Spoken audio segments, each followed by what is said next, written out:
특히 요한계시록을 헬라어로 봐야만 하는 이유를 제가 말씀드릴 거예요. 그러니까 헬라어로 보면 이게 세대주의냐, 무천년주의냐, 역사적 저천년이냐 다 해결됩니다, 한 번에. 근데 헬라어 안 보고 한글 성경만 보니까 자꾸 이렇게 3대 학파가 싸우는데, 이 요한계시록 강의는요, 기본 과목인 마태복음, 로마서, 그 다음에 사도행전, 이런 기본 과목이 끝나고 한 4년쯤 배우면 확 빨려 들어와요. 그리고 제가 요한계시록 책을 썼지만, 4년 전에 썼지만 다시 이제 다 팔려서 재판을 쓰려고 하는데, 제가 세대주의, 저하고는 전혀 안 맞는 세대주의, 존 다비나 스코필드가 시작됐던 세대주의, 또 세대주의 안에서도 4장 1절이 휴거냐, 7장이 휴거냐, 11장이 휴거냐에 따라서 세대주의 안에서도 4장, 7장, 11장 때문에 세 학파로 나눠서 지들끼리도 피터지 싸우고 있고, 14장은 있으나 거의 없는 휴거론이고요. 역사주의 전철론, 그 다음에 무천년, 이런 것들을 저 나름대로의 견해는 있지만, 혹시 계시록 관심이 있는 분들은 꼭 기억하셔야 돼요. 제가 전국을 다니며 20년을 다녔다고 그랬잖아요. 전국을, 한국에. 다른 세미나는 안 싸우는데요, 계시록 세미나가 웃으면서 끝난 세미나를 단 한 번도 못 봤습니다, 한국에서. 반드시 싸웁니다. 젠틀하게. 목사님 그런데 싸우고, 아주 웃어가면서 싸우는데 막 피 튀깁니다. 그 이유가 뭔지 아세요? 교만이에요. 왜냐면 제가 세대주의도 수십 권을, 무천년 책도 수십 권을, 역사적 전천년 수십 권을 다 읽어서 그 학파별로 수십 권의 책을 다 읽어본 결과, 그리고 원문으로 분석한 결과, 저 나름대로 틀은 있지만 제 결론이 이거예요. 예수님 와보셔야만 결판날 문제가 많다.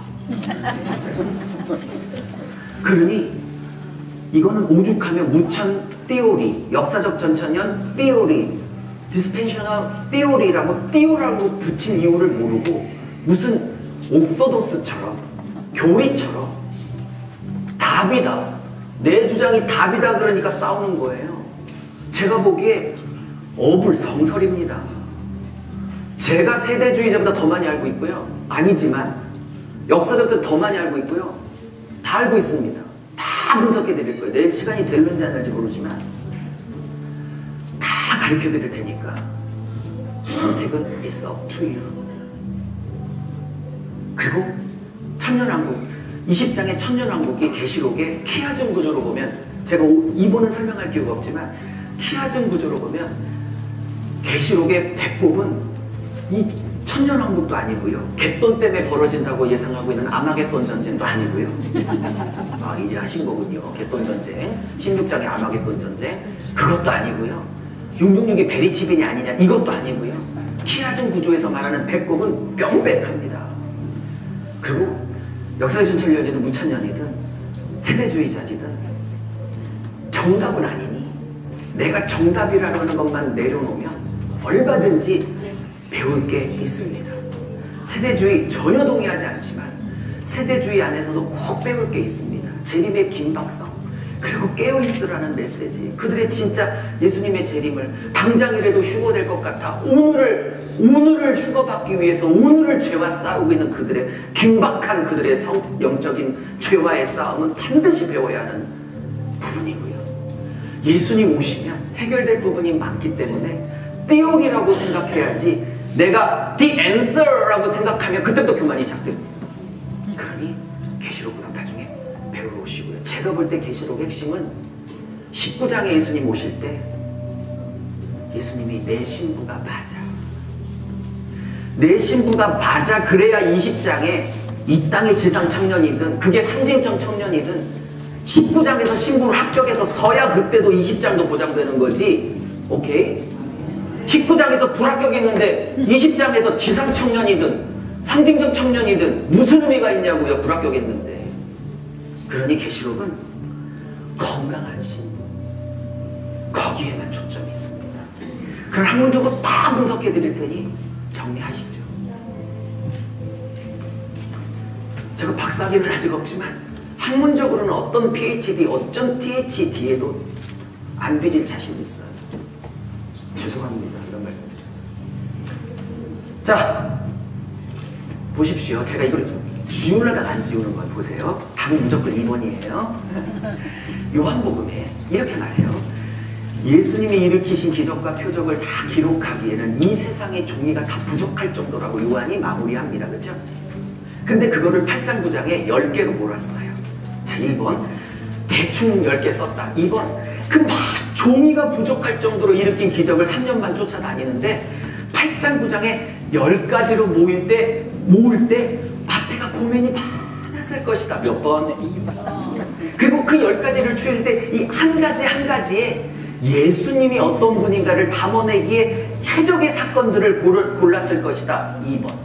그죠? 그리고 우리 목사님들 설교 한 3, 40분 하실 때 저는 대지 설교를 했다가도 어떨 때는 스토리텔링 했다가도 이렇게 번갈아 하는데 지겹지 않게 혹시 대지 설교할 때 혹은 스토리텔링 설교를 할 때도 한 30분 설교를 짤 때 일종의 드라마를 짜잖아요. 짤 때 순서 막 대충 생각나는 대로 던져요. 그래도 나름대로 어떤 순서를 짜가지고 던지세요.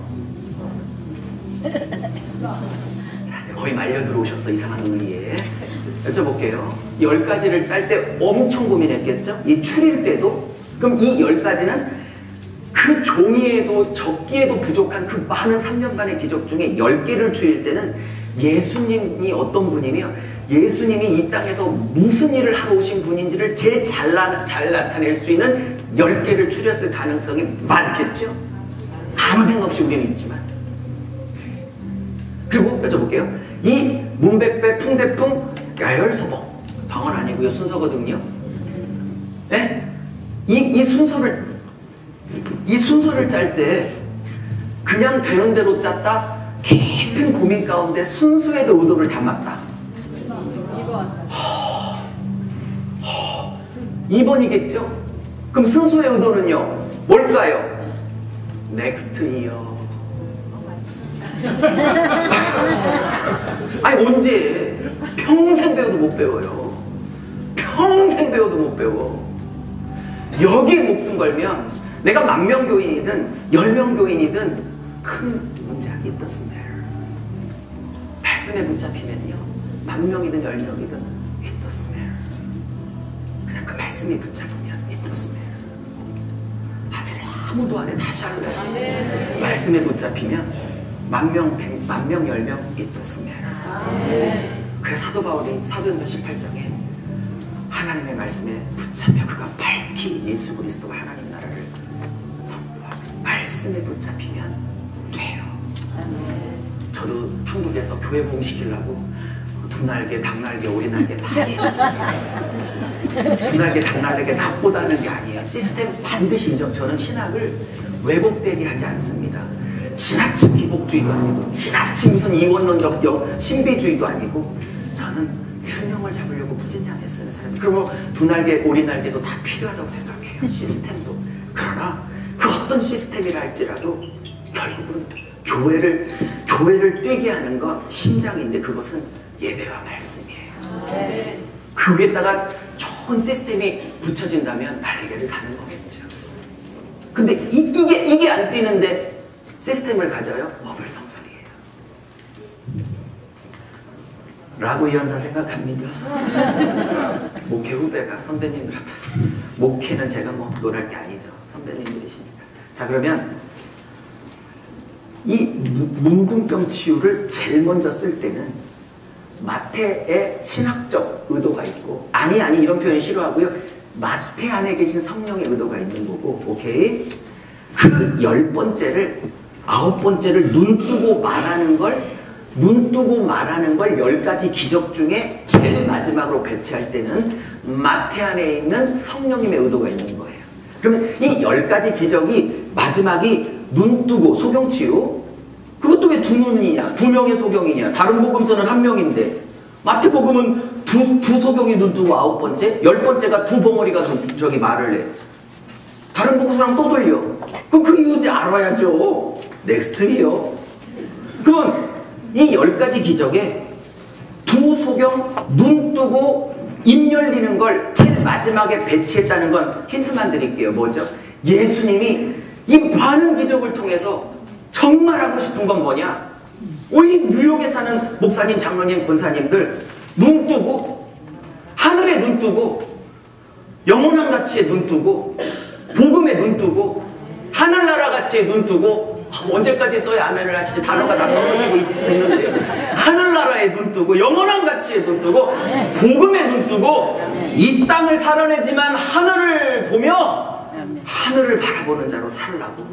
그리고 네가 본 그 하늘 9번째 소경치유 네 입으로 열어 전하라고 10번째 벙어리 치유로 가져가고 있는 거 아닐까?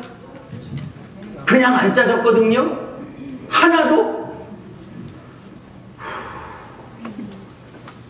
제가 LA 갔더니 성도들이 그렇게 좋아하는데 막 손 붙잡고 그러시는데 한 가지 컴플레인을 하시더라고요. 제발 한숨 좀 쉬지 말래. 제가 너무 죄송하다고 그래서 숨이 안 쉬어져서 그렇다고. 숨이 안 쉬어졌어요. 제가 속으로 말을 안 했지만 네가 해보세요. 3일씩 이렇게 죽도록 7도시를 다녀보라고. 그것도 다 자비를 하고. 뭐하러? 9번째, 10번째. 눈 뜨고 입 벌려 함께 말할 자를 찾아. 유명 하나도 안 하는 거였어요. 저 되게 내요. 제 이름에 비해서 너무 많이 오신 거예요. 실수하신 거예요. 완전히 무명이거든요. 진짜. 자, 갑니다. 식사하기 전에 아무리 영의 양식도 중요해도요. 먹어야 돼요. 20분 하고 먹겠습니다. 오후에는 PPT를 조금 써볼게요. 자, 지금 우리가 뭐 하고 있냐면요.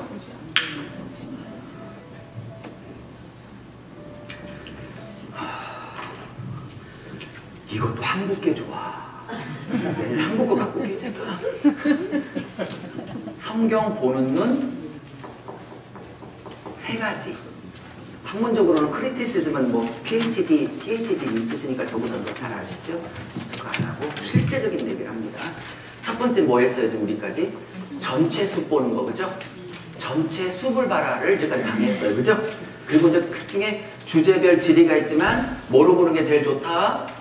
키아즘 구조로 보는 게 제일 좋다. 요한계시록 키아즘은 내일쯤 하겠습니다. 기가 막히죠? 왜 내일 할까요? 내일 해야 내일도 와. 특별한 이유 없어요. 그것 때문에 그러고요. 두 번째. 이제 나무입니다. 나무를 먼저 쓰면 안 되는데 부분 구조라고 먼저 써야겠네요. 부분 구조. 자, 부분 구조인데 여기 당연히 나무를 봐야 합니다. 큐티 하시는 분을 제가 되게 좋아하는데요. 큐티 하는 형님들을 말씀이 깊어요. 평생 큐티실에서 나온 건 깊은 거거든요. 좋아해요. 그래갖고 인사이트가 많아요. 근데 큐티 하시는 분들이 늘 하시는 말씀이 전체를 보는 시각은 조금 부족한 것 같아서 제가 봐도 이거는 1번, 2번은 다 결합을 좀 했으면 하는 겁니다. 숲도 보고 나무도 보고 나무 안에 숲도 보고 숲에서 나무도 보고. 할렐루야. 이러려면 좀 가이드가 필요해요. 혼자 이걸 하기 어려워요. 자, 그러면 이 나무 얘기를 진짜 재밌는 건데 이 나무 얘기는 조금만 미뤄두고요. 제가 세 번째 얘기부터 먼저 하고 시작할게요. 왜냐면 이 나무 얘기는 할 얘기가 굉장히 많은 시간이 많이 걸릴 것 같고서요. 이거 밥 먹고 하려고 하고요. 제 세 번째 물 하고 밥을 먹을게요. 원독자 관점입니다. 이건 뭐냐면요. 뭐 영어 써서 죄송한데 오리지널, 이니셜만 쓸게요. intention입니다. original intention. 즉 1차 저자가 1차 독자에게 의미했던 오리지널, 최초의 의도. 그러니까 마태복음을 최초로 썼던 마태라는 제자가 최초의 이 편지를 받아봤던 2000년 전 자기 성도들에게 이 편지를 썼던 원래 의도가 있을 거 아니에요. 그거를 추적하는 것을 원독자 관점 오리지널 인텐션이라고 해요. 성경 해석학 중에. 오케이? 이 의도가 깨달아지면 여쭤볼게요. 여러분 요한계시록이나 마태복음이나 2018년 4월 11일 날 만나교회에서 세미나를 할 우리에게 마태와 요한 이 편지를 썼을까요? 1차적으로는 2000년 전 자기 목회 공동체 성도들에게 썼을까요? 모든 편지는 그냥 써요? 이유가 있어서 써요? 있죠? 그러면 모든 편지는 구체적인 이유와 상황 속에서 쓰여졌기 때문에 1차 저자가 1차 독자에게 왜 썼는지 그때 그 당시에 오리지널 인텐션이 면밀하게 파악이 되고 공부가 되고 연구가 돼서 해석이 되면 주석이 되면 주해가 되면 그것이 2000년이 지나 4월 11일을 맡고 있는 우리와 나와 우리 교회 양떼들에게는 어떤 의미를 갖고 있는지는 두 번째, 세 번째인 거죠. 오케이? 그럼 오리지널 인텐션에 관한 공부를 해야 될까요? 안 해야 될까요? 왜 또 하나 여쭤볼게요.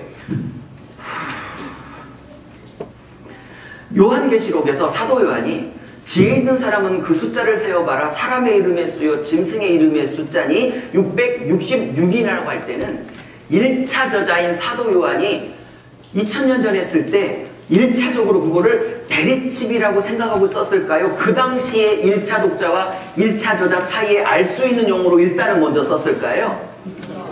그러면 그 당시에 1차 저자, 1차 독자들이 서로 알아들을 수 있는 666이라는 의미가 뭔지를 일단 분명하게 공부를 해놓고 이게 2000년이 지나 오늘날 베리칩이 될 수 있을 거냐 아닐 거냐는 중요하지만 두 번째, 세 번째, 네 번째 문제죠. 그럼 그 당시에 그 공부 안 하고 바로 베리칩으로 대입하는 게 가당키는 합니까? 아니라는 게 아니라 또 굳게 믿고 계신 분이 한 두 분 보여서 아니라고 하면 또 내 머리끄댕이를 뽑으려고 할까 진짜 뽑으려고 그래갖고 한국에서요 아니라고 했다가 막 죽을 것 같아가 근데 다음부터는 꼭 붙이죠. 저도 이제 요령이 생겨서 아니라는 게 아니라 아니 그러면 그게 베리칩이냐 아니냐는 또 아니라고 안 했잖아 제가 그 귀가 아니냐는 이 두 번째, 세 번째, 네 번째 애플리케이션의 문제고요.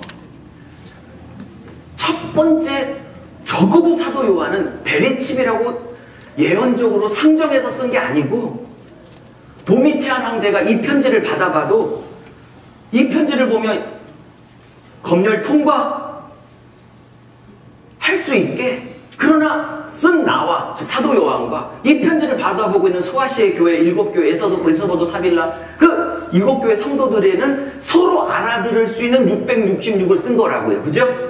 그 공부 안 합니까? 그 공부 안 합니까?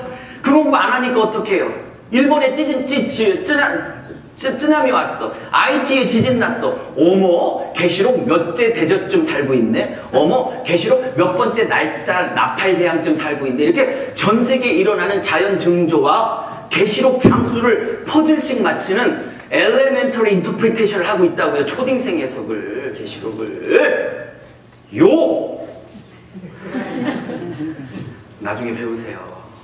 여러분 3, 40권의 공부가 한 3일에 다 들어옵니다. 다 못 읽으세요. 바쁘신데. 제가 해서 할 테니까 와서 들으시라고. 자, 볼게요. 아까 마태복음 얘기 한 김에 마태복음으로 밀고 나가겠습니다. 또 딴 얘기하면 더 한참 펼쳐야 돼요. 마태복음으로. 자, 여쭤볼게요. 자, 아까 첫째. 죄송해요. 숨 때문에. 마태복음의 설교 5덩어리 나온다고 그랬어요. 그죠? 네. 두 번째. 그 다음에 8장 9장에 예수님의 기적, 치유 기적, 물론 뭐 병고침, 축사, 뭐 이런 거 10개 나온다고 했어요. 자, 5개, 10개. 자, 여쭤볼게요. 이건 동의하셨어요. 이건 절대 우연이 아니고 의도적으로 5덩어리. 그것도 설교 주제가 다 달라. 그죠? 그리고 의도적으로 10개. 그죠? 여기까지는 동의가 되셨죠? 네. 동의되셨으니까 지금 안 갖추고 계신 거잖아요. 그럼 여쭤볼게요. 자, 이 질문을 하려고 이렇게 2시간을 강의한 겁니다. 자, 여기까지가 동의되셨다면 여쭤볼게요. 왜 마태는 다른 복음서와 달리 예수님의 설교 덩어리를 5개로 짰을까요? 4덩이도 아니고 6덩어리도 아니고 또 1, 2번 하지 않아도 되겠죠. 더하면 이제 승질내실 태세라 그만하려고요. 왜 5덩어리로 짰을까요? 여러분 저기 지나친 겸손은 교만이거든요. 빨리 좀 대답 좀 해주시죠. 왜 5덩어리로 짰을까요?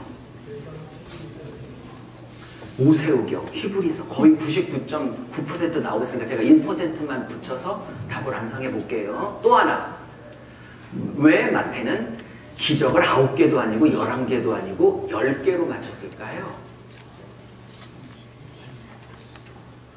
그런 생각을 해본 적은 있다. 끄덕끄덕 해보셔요. 자, 두 번째, 오늘 처음 들어봤다. 끄덕끄덕. 네, 많이 잡수세요, 식사.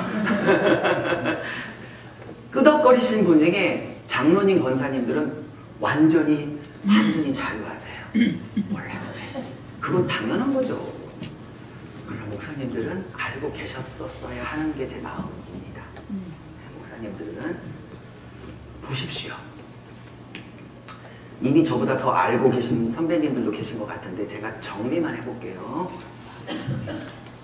이거를 이해하려면 깊은 얘기입니다. 지금 이 얘기는 마태복음 제 책에 다 나와 있으니까 필요하시면 구입하십시오.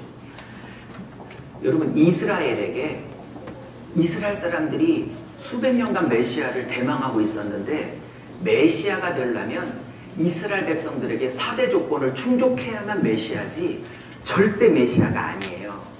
그래서 예수님 시대나 세례요한, 침례요한 시대 때 자꾸 바리새인들이 예루살렘 본부에서 파송돼가지고 자꾸 세례요한도 조사하고 예수님도 자꾸 파송돼서 조사하고 있는 것이 복음서에 나오죠. 아니, 나와요. 저를 믿으세요. 아니, 성경 보시면 나와요. 나와. 그러니까 모르면 그냥 빨리 아멘 그러고 빨리 근데 넘어가야 돼. 나와요. 그러면 왜 파송돼서 조사를 하고 다녔을까요? 역사적으로 이게 메시아인가 아닌가가 검증되려면 저 4가지를 충족해야 되는데 이 4가지를 충족하는지 안 하는지 와서 자꾸 4가지를 따져보는 거예요. 그게 예수님도 이렇게 따져보러 왔거든요. 근데 지금 마태복음 강의하는 시간이 아니니까 살짝만 하면 지금 1, 2번 때문에 제가 얘기를 합니다. 성경이 얼마나 조밀하고 치밀한지 보세요. 1번, 2번, 3번, 4번 있겠지만 1번만 얘기할 건데요. 여러분, 메시아가 되려면 첫 번째 조건이 뭐냐? 이 4개 중에 다성취해야지 3개는 되는데 1가지가 비었다. 안 되는 거예요, 메시아가. 그러니까 반드시 충족을 해야 돼요. 첫 번째. 여러분, 혹시 모세가 신명기 18장 15절에서 18절까지 얘기하면서, 여러분, 신명기가 모세가 모압 형제 앞에서 요단강 건너가기 전에 자기는 못 들어간다고 하나님의 거절 선언을 받고 마지막 사명을 감당하죠. 3번 설교를 묶어놓은 게 신명기죠. 어떤 분은 막 귀신신자라고 그러는데 귀신신자 아닙니다. 펼신자, 제신자입니다. 네? 네. 그 2번째 파트에 해당돼요. 설교 2번째 파트. 근데 이렇게 말해요. 모세가 하나님의 앞으로 직접 보내시는 메시아가 나올 건데 그 메시아는 나와 같은 선지자이어야 하리라. 이렇게 말해요. 써볼게요, 제가. 그래서 나중에 찾아보세요. 모세가 앞으로 하나님이 보낼 메시아는 나와 같은 선지자. 이건 단순히 자기 후계를 이어받을 요호수아를 말하는 거 아닙니다. 메시아를 예언하고 있는 거지. 오케이? 그러면 나와 같은 선지자 그래놓고 이때 나는 모세예요. 본인 자신 죽기 전에. 그리고 뭐라 그러냐면 그 다음 말이 중요해. 그의 말을 어떻게? 혹시 신명기 읽어보신 분? 들을지어다까지 모세가 말하죠. 18절에. 예? 여쭤볼게요. 잘 보세요. 그의 말을 들을지어다. 잘 주목하세요. 그러면 보세요. 이스라엘 백성에게 메시아가 되려면 4가지 조건을 궁금하시죠? 3가지. 내년이나 책 보세요. 바빠갖고. 그러면 첫 번째는요. 모세와 같은 선지자여야 해요. 첫 번째 조건이. 자, 이제 목사님 사모님들은 대충 감이 오시죠 지금. 네. 근데 이 다음 말도 중요해요. 그의 말을 들을지어다. 근데 여러분 혹시 아세요? 마태복음 17장 변화산 사건에서, 원래 변화산이라는 산은 없어요. 그냥 예수님의 모습이 바뀌었다고 해서 변화산 부르는 거지. 예수님 가운데 모세, 엘리야가 3분이 서 계시죠. 그죠? 막 대화 나누시고, 주제는 별세라고 하지만 누가복음의 그 원문에 엑소더스라고 말하니까 헬라어의 셉투지언트 70여 경이 출애굽기가 엑소더스니까 영적 출애굽, 즉 구원을 관해서 말하고 계신 거거든요. 네? 엑소더스. 목사님들은 무슨 얘기 아시죠? 네, 목사님들만 이해하시면 돼요. 자, 그러면서 이렇게 하죠. 하늘이 갑자기 열려요. 그죠? 세 분 앞에 쭉 열리더니 내 사랑하는 자여 기뻐하는 자라는 신명기 시편 2편과 이사야 40장 두 구절을 인용해가지고 성취를 하십니다. 그것도 나중에 다 설명할게요. 지금 다 얘기 못해요. 그러면서 그 다음 말, 내 사랑하는 자여 기뻐하는 자라 그래놓고 사람들에게 하나님이 직접 말씀하시죠. 뭐라고? 그 다음 말, 너는 그의 말을 어머 그 단어가 1번 이 단어랑 관계없다. 이 예언과 관계없다. 2번 신명기 18장 15절 18절에서 내가 보낼 메시아가 있는데 그 말 들어 라고 했던 그거에 대한 성취로서 나오는 거다. 몇 번? 2번. 이 세미나 너무 쉽죠. 무조건 이번에 안 되니까. 그러면 그의 말을 들을 때다 괜히 그랬게요? 내가 신명기 18장 15절 모세 안에 계신 성령이 앞으로 나오실 메시아를 예언하면서 그 메시아는 모세와 같은 나와 같은 일들을 하게 될 텐데 그분이 나오면 그의 말을 들어야 하는 거예요. 근데 마태복음 17장에서 내 사랑하는 자여 기뻐하는 자라 딱 그래놓고 하나님이 직접 말해 그의 말을 들을지어다. 괜히? 아니요. 신명기 18장 15절 18절을 이루십니다. 그리고 그분이 신명기 18장 15절에서 18절까지 말했던 그 메시아가 맞음을 역설하고 증명하고 데몬스트레이션하고 있는 것입니다. 성경에 한 토시, 한 센텐스, 한 획 그냥 쓰여진 줄 아십니까? 여기다가 목숨을 걸어야 하는 거라고요. 여기다가 목숨을 거는 걸 목사라고 한다고 저는 굳게 믿고 있는 사람이에요. 장로님, 목사, 권사님들은 그렇게까지 안 하셔도 돼요. 죽을 만큼만 거시면 돼요. 우리는 죽도록 걸어야 될 사람이에요. 자, 그러면 말씀을 펼칠게요. 자, 99.9% 답을 다 드렸어요. 왜 마태가 5덩어리로 짜고 기적을 10개로 맞추고 있는지. 이런데도 감이 안 오시면 예수님이 직접 티칭을 하시는 게 좋지 않을까. 여쭤볼게요. 그럼 왜 4덩이도 아니고 5덩어리로 설교를 짰을까요? 마태가. 자기 성도들에게 이 편지를 보내면서 메시아가 되려면 메시아는 모세와 같은 일을 해야 하는 거죠. 맞죠? 새 모세여야 하는 거죠. 그럼 모태가 몇 번 썼어요, 성경? 그럼 이 시대에 나와 같은 선지자인 새 모세인 예수님이 나와 같은 선지자가 되려면 몇 권을 써야 돼요, 성경을? 그러니까 설교 덩어리를 예수님을 몇 권으로 맞추는 거예요? 인제까지 설명했으면 끄덕여야 돼. 지금까지 끄덕여야 돼. 지금까지 설명했으면. 당황스럽고 있어요, 지금 제가. 안 끄덕이셔서. 제가 설명을 좀 잘 못하는 편인가요? 자, 두 번째, 왜 8장 9절에 기적을 모은 것도 신기한 일인데 9개 기적도 아니고 11개 기적도 아닌 10개 기적으로 짰을까요? 자, 빨리 모세랑 비슷한 일을 해야 돼. 이제 많이 끄덕였어. 두 번 더 끄덕이고 있어 지금. 모세가 몇 가지 재앙으로 출애굽시켰죠, 이스라엘 백성을. 피기 벽도금의 흑장, 그죠? 네? 그러면 새 모세인 예수님도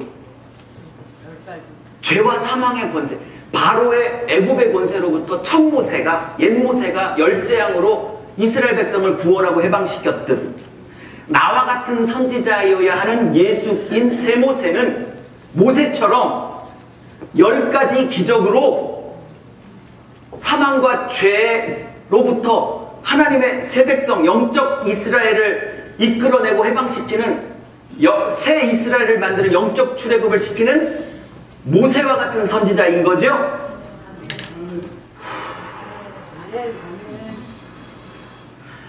숨이 안 쉬어져서 여쭤볼게요. 어머, 그냥 쓰여진 게 1번 우연히 그냥 쓰여졌다. 2번 그냥 쓰여진 게 하나도 없네. 2번. 몇 번이요? 2번. 1번. 그러거나 말거나 그냥 교회만 대빵 커지면 상관없지 몰라도 1번. 대빵 커지는 것도 귀하지만 대빵 커지는 과정 중에 나도 성경에 대빵 열렸으면 좋겠다. 몇 번? 2번. 아이고 숨차. 그냥 쓰여질게요.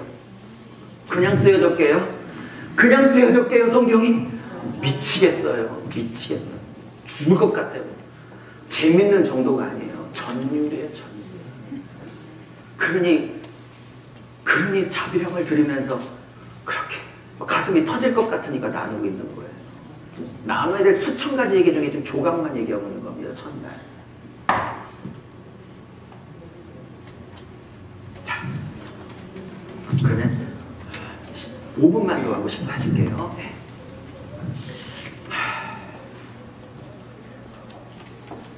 근데 아까 이정훈님이 아까 하늘이 열리고 내 사랑하는 자여 기뻐하는 자라는 메시지가 나오잖아요. 한번 여쭤볼게요. 한번 성경 지식을 총동원해갖고 하늘이 열려 사랑한다 기뻐한다 뭐 이런 메시지가 들리는데 복음서에 총 몇 번 하늘이 열려갖고 사랑한다 하실까요? 2번? 3번 또? 홈워크 가을이나 내년까지 애 찾아갖고 오시기. 근데 제가 그거 왜 말씀드렸냐면 가을이나 내년에 말씀드리겠지만 이 횟수가 중요한 게 아니고요. 하늘이 열리고 내가 널 사랑한다. 내가 널 기뻐한다 하더라. 라는 이 말씀이 선포되는 상황이 중요해서요.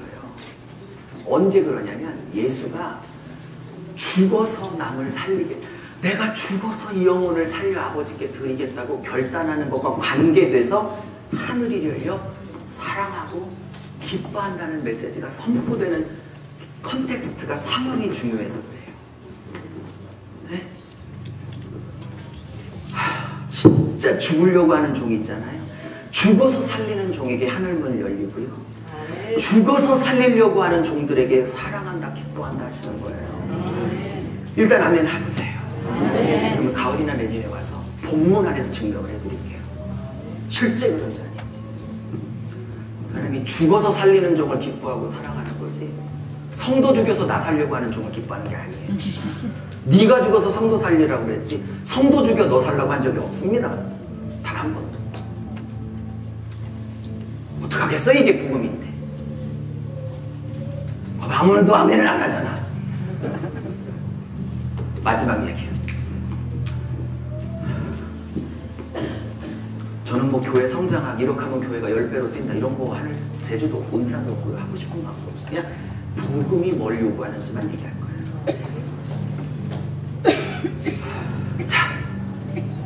자, 그래서 이 원저자 관점이 얼마나 중요한지 마태복음을 갖고 얘기했고요. 내일 시간이 되면 요한계시록도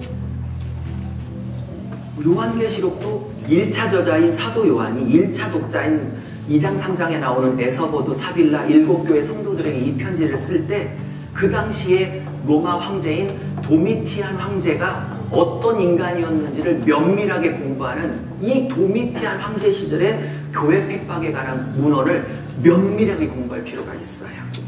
네? 이 도미티안이 누군지 아세요? 11대 황제인데 혹시 AD 70년에 예루살렘 성을 박살냈던 장군이 티투스 대장이죠. 디도 대장이라고 하죠. 그 황제, 그 장군이 자기 아버지랑 귀국해서 나중에 10대 황제가 돼요. 티도 황제가. 그리고 좀 일찍 죽습니다.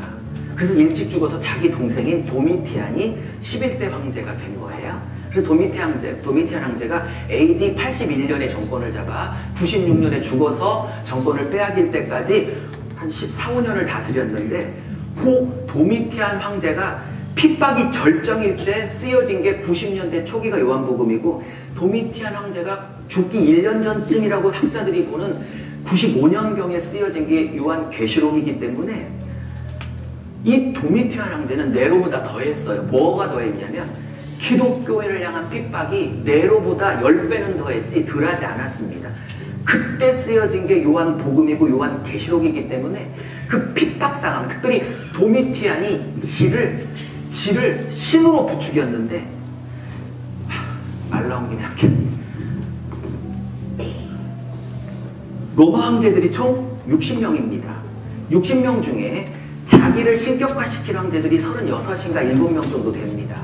근데 보통은 양심이 있어서 자기가 죽으면 자기 아들이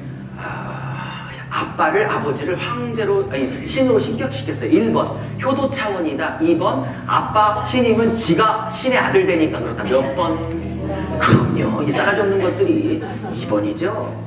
그래서 대부분 양심이 있어서 죽으면 아들들이 신격화를 시켜서 신이 36명이나 됐어요. 근데 문제는 60명의 로마 황제 역사상 딱 3명이 겁도 없이 저는 루시퍼가 들어갔다고 믿는데, 살아있을 때 원로원을 권력으로 겁박해서 자기가 살아있을 때 스스로 신격시켰던 왕이 딱 3명입니다. 4년 후에 할 요한계시록을 미리 말씀드린다면, 첫 번째 3대 황제 갈리큘라입니다. 그리고 5대 황제 그 유명한 네로, 그리고 마지막이 요한계시록의 배경이 되고 있는 11대 황제 도미티안입니다.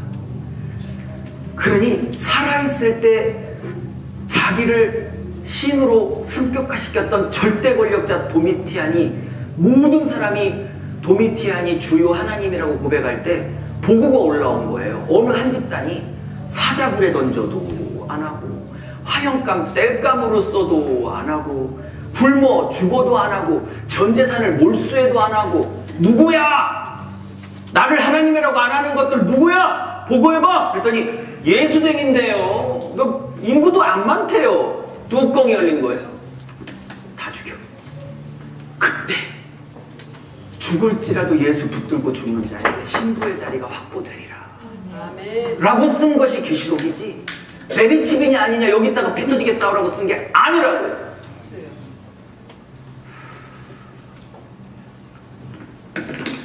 그래서 이 원독자 관점은 특별히 내일 조금 얘기하려고 하는데, 이 도미티안 때의 핍박이 얼마나 강력했는지를 면밀하게 원독자 관점으로 조사하지 않으면 계시록이 천박하게 나올 수밖에 없는 거죠. 자, 마지막 얘기하고 마칠게요. 자, 5분 밑에. 자, 이 부분 구조인데요. 첫째. 자, 이제 원독자가 좀 불만하고 이제 2번 얘기를 하려고 합니다. 1번은 불만스럽지만 그래도 했고, 3번까지 어느 정도 했고요. 네? 지금 2번 부분 구조 얘기합니다. 자, 여러분. 어떻게 써야 되면, 저는 이제 침신대 나왔지만 총신대 교수님 책들을 꽤 많이 본 사람인데요. 총신대 교수님 중에 김상훈 박사님이라고 계세요. 신대 원장. 지금도 하고 계신지 어쩐지 모르겠는데, 김상훈 박사님이 논문을 하나 내고 책도 하나 냈는데, 그게 마태복음 숲이라는 책을 하나 냈어요. 마태복음 이제 주에서 같은 거예요. 얇은 건데 나름 괜찮습니다. 근데 김상훈 박사님이 그런 얘기를 했어요. 자, 그러면 그 얘기는 조금 이따 하고, 첫째 부분 구조입니다. 지울게요. 원독자 안에서가 지우고 부분 구조를 얘기하려고 하는데, 첫째 큐티 하시는 분들은요, 이게 한 절 아니면 한 단어에 바로 꽃을 갖고요 가는데, 이런 너무 존경하고 제가 이 형님들 좋아하지만 조금은 위험할 때가 있어요. 전체 맥락의 흐름과 관계없이 딱 떼서 하면 문제가 여러분, 악마의 편집이라고 혹시 당해본 적 있으십니까? 전체 맥락에는 아무 문제가 안 되는데 일부러 쑤 하려고 그것만 딱 해갖고 법원에 고소할 때 미치고 팔딱 뛰는 그 경험 없으시군요. 다행이네. 전 있었거든요. 한국에서. 자, 이렇게 꽂히거나, 그다음에 히브리어 헬라어를 능통하게 하시는 분들은 이렇게 원어에 맞게 이렇게 근데 저는요, 1번도 너무 중요하고 2번도 너무 중요하고 존경하고 배워합니다. 근데 제가 볼 때는 이 3번이 되면 1, 2번도 빛을 발할 거라고 생각하고 있는 사람입니다. 그래서 저는 1, 2번은 저보다 더 뛰어나게 하시는 분도 많으니까 그분들에게 맡겨놓고, 저는 3번을 좀 많이 가르쳐 드리려고 하는 거예요. 자, 3번은 뭐냐? 김상훈 박사님이 말했던 건데요. 이게 뭐냐면 소단락의 맥이에요. 단락의 맥. 단락과 단락의 맥을 촘촘하게 봐야 되는 것이에요. 이거를 김상훈 박사님의 그 책의 논문에서 뭐라고 했냐면 그거는 이렇게 얘기했어요. 커넥팅이란 단어 아시죠? 연결시키다. 커넥팅 그래놓고 뭐 여기다가 텍스트를 써도 되고 패러그래프를 써도 돼요. 상관없어요. 그냥 패러그래프를 쓸게 도는 얘기도로. 왜냐면 제가 자꾸 근거를 드는 이유가 유목사 혼자 개인의 주관적인 신학이다라는 오해를 풀기 위해서 그래요. 저보다 훨씬 뛰어난 분들이 이렇게 말했다 이렇게 말을 근거를 대기 위해서 그래요. 제가 다니고 있는 백석대 김경진 박사 얘기도 내일 좀 하려고 하는데 어쨌든 자 그러면 김상훈 교수님이 썼던 그 마태복음의 숲이라는 책 7페이지에 페이지도 내줄게요. 7페이지에 이렇게 나와요. 그 지금 이 내용은 지금 마태복음 강의서 책에 다 나와 있습니다. 뭐냐면 김상훈 박사님 얘기는 그런 거예요. 뭐냐면 어떤 한 문맥이 이렇게 한 단락 텍스트가 패러그래프에 있으면 이 단락 자체도 의미도 있지만 이 단락 자체도 의미가 있지만 이 단락의 진정한 의미는 이 단락 자체만 보면 되는 게 아니라 마치 드라마와 같기 때문에 한 통으로 썼기 때문에 오케이? 여러분 계시록이 총 몇 장이냐면 몇 절이냐면 1장부터 22장까지 총 404절인 거 혹시 아십니까? 계시록 404절이에요. 근데 우리나 1절, 2절, 3절 따로따로 설명하고 단락 따로따로 이렇게 보지 사도요한이 계시록을 반보섬에서 환상보고 쓸 때는요 그냥 1절이란 것도 없어요. 그냥 끝까지 한 번에 썼다고요. 그러니까 한 통으로 봐야지 잘라서 보면 안 되는 거예요. 맞죠? 동의되시죠? 네. 그러면 이 김상훈 박사의 주장은 그런 거예요. 그 논문에서 이 한 패러그래프 자체도 의미가 있지만 이 패러그래프의 진정한 의미를 발견하려면 지금 흘러나오는 그 위에 패러그래프들 그분 표현으로는 인접본문 오케이? 인접본문 related paragraph 오케이? 관련된 본문 안에서 볼 때 훨씬 더 그 의미를 발견할 수 있다라는 의미로 connecting paragraph라는 단어를 쓴 거예요. 제가 이 논문이 나올 때 기뻐 뛰었던 것은 제가 20년 전부터 이렇게 보기 시작했는데 이렇게 보는 게 맞는지 안 맞는지가 이론적으로 늘 자신이 없어서 그렇다가 교수님이 이렇게 썼으니 맞는 거지 뭐. 뭐 저보다 더 훌륭하신 분이. 그래갖고 그거를 잠깐 보여드리려고 하는 거예요. 자 그러면 여기까지는 충분히 이해 가시죠? 그럼 보세요. 제가 진짜 하고 싶은 건 오늘 안 하려고 하는데요. 누가복음 18장에 여기 부자청년 본문이 있어요. 부자청년. 물론 그 앞본문도 있지만 그냥 부자청년부터 할게요. 그리고 그 다음 물론 이제 제자들이 뭐 엉뚱한 소리 하는 제자들 무식한 얘기까지 묶어서 그냥 부자청년 본문이라고 할게요. 묶여 있으니까. 이런 부자청년 본문이 첫 번째고요. 18장에. 두 번째 본문이 그 유명한 소경 바디메오를 고치는 소경 바디메오 치유 장면이 바로 누가복음의 두 번째 장면으로 나와요. 자, 그 다음에 그러고 18장이 딱 끝납니다. 그리고 누가복음 19장에 갑자기 다른 복음서에서는 전혀 쓰지 않은 누가만 썼던 그거를 누가 특수자료라고 그러죠. 누가만 썼던 누가의 특수자료 삭개오 본문이 여기에 나옵니다. 여기 삭개오 본문 제 기억이 맞다면 그리고 제 기억이 맞다면 여기 뒤에 문화 본문 마태복음에서는 달란트 비유지만 누가에서는 문화 비유로 나옵니다. 같은 내용이지만 오케이? 일단 그럼 너무 펼쳤으니까 세 개로만 해보죠. 자 보세요. 그러면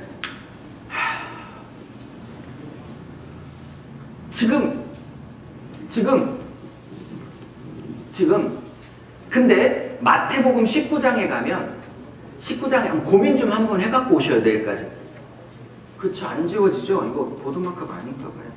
와씨 어떻게 저 사고 쳤어요. 안 지워지면 어떡하죠? 제가 물어내는 거 어떻게 교회 재산을 제가 자 19장에 보면 여기가 부자청년이에요. 제가 비교하려고 똑같이 해볼게요. 여기가 부자청년이에요. 마태복음 19장이. 그리고 여기 뒤에 뭐가 나오냐면 베드로가 보상을 요구해요. 부자청년이 떠나가니까 마가복음에 예수님이 부자청년을 사랑했다고 말하는 거예요. 예수님 마음이 허한 걸 보고 찬스의 달인인 베드로가 딱 치고 들어온 거예요. 얘는 못 버렸지만 저는 다 버리고 3년 반 또 찾았는데 뭐 갚아줘야 되지 않아요? 우리 얘기 같지 않아요? 평생 했는데 뭐 안 갚아줬어요 이렇게. 그 다음 예수님께서 이렇게 대답하세요. 당연히 상이 있지. 그러면서 이게 현세도 있고 내세가 있다 이렇게 말. 그리고 19장이 딱 끝납니다. 마태복음. 그리고 마태복음 20장에 이런 게 가능한 게요. 지금 마태복음 162단락인데 다 순서가 꿰어져 있어서 가능한 얘기예요. 지금 이게. 그러면 이게 마태복음 20장에 마태복음 특수자료가 나옵니다. 여기에. 딴 복음서는 안 나오는 그 유명한 포도원 품꾼 비유. 새벽 오고 9시, 10시, 12시, 3시 다시는데 돈을 똑같이 줘. 그 열받은 그 새벽 일꾼 얘기 있죠. 네. 우리 얘기인데 사실은. 품꾼 비유가 이렇게 나와요. 품꾼 비유. 이렇게 나오고 요 밑에 예수님이 나 죽어야 돼. 혹시 순환예고라고 아시죠? 나 죽고 살아야 돼. 순환예고가 나와요. 그리고 엄마 아버지 엄마 동원해가지고 자정승 우정승 시켜달라고 했던 누구? 야고보와 요한의 좌우정승 요구 얘기가 나오고 마지막에 소경 바디메오 치유가 나와요. 자, 숙제 드립니다. 내일까지.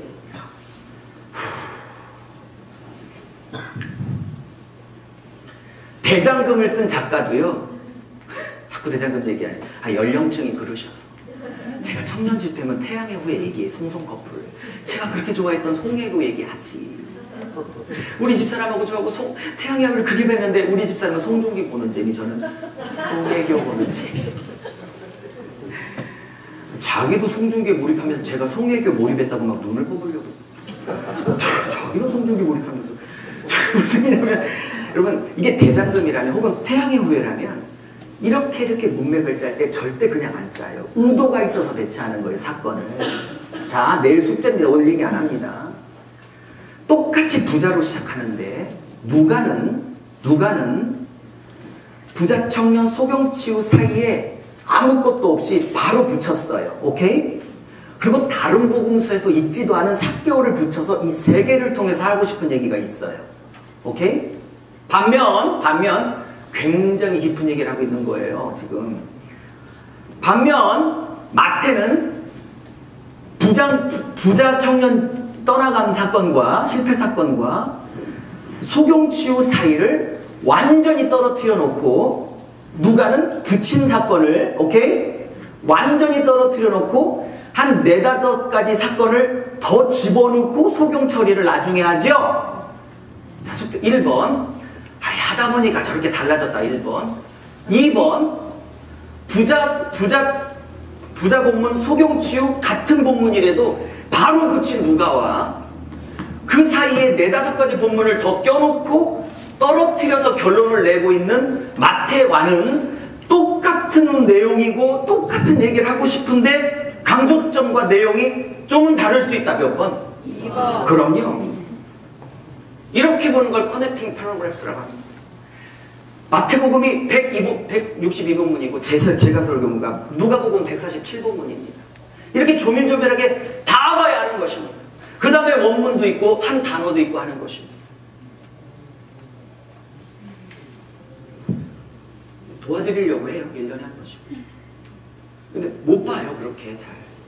먼저 그렇게 오랫동안 공부했으니까 제가 본 걸 좀 나눠서 도움을 드리려고 하는 거예요. 자, 그러면 이건 숙제 때문에 낸 거고요. 숙제니까 내일 오세요. 내일 얘기해드리려고요. 자, 죄송해요. 저를 누가 수습시거나 마이크를 꺼버려 주세요. 자, 마지막 얘기할게요. 자, 창세기 12장입니다. 창세기 12장에 2가지 사건입니다. 첫째, 창세기 12장 2가지 사건인데 첫 번째, 에이브라함을 부릅니다. 자, 그러면서 진짜 마지막이요. 자, 3가지 복을 약속합니다. 첫째, 여기 창세기 12장부터 25장까지가 아브라함 얘기인데 아브라함을 총 몇 번 만나 주실지 아세요? 총 6번 만나 주십니다. 그리고 6차 언약을 합니다. 내용은 다 똑같습니다. 복 얘기하시는데 후손 줄이라, 땅 줄이라, 그 다음에 천하 만민의 복의 근원이 될 것이다. 할렐루야. 요까지가 제 기억이 맞다면 11절이에요. 절은 좀 틀려도 용서해 주세요. 절은 좀 틀릴 수 있을 것 같아요. 요까지 하고요. 바로 같은 12장에 말도 안 되는 본문이 붙이는데요. 안에 팔아먹다가 다시 되찾고 결국 재물까지 얻고 온. 그죠? 저는 아브라함이 진짜 부러워 죽겠어요. 이 세상 남자 중에 안에 팔아먹었다가 돈 땡긴 최초의 인간이라니까 이게.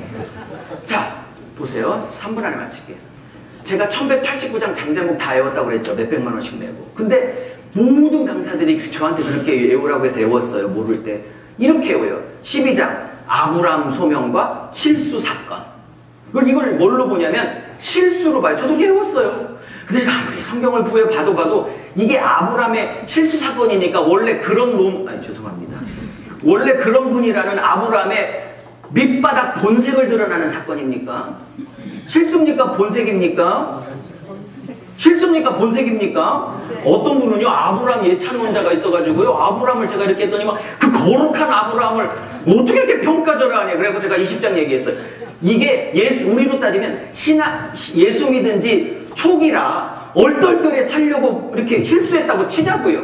20장에 왕만 바뀌었지 그라랑 아비멜렉에게 또 팔어. 죄송하지만 그때는요 거의 장로급이거든요. 그때 팔 때 12장에 안 나왔던 얘기를 20장에 이렇게 얘기해요.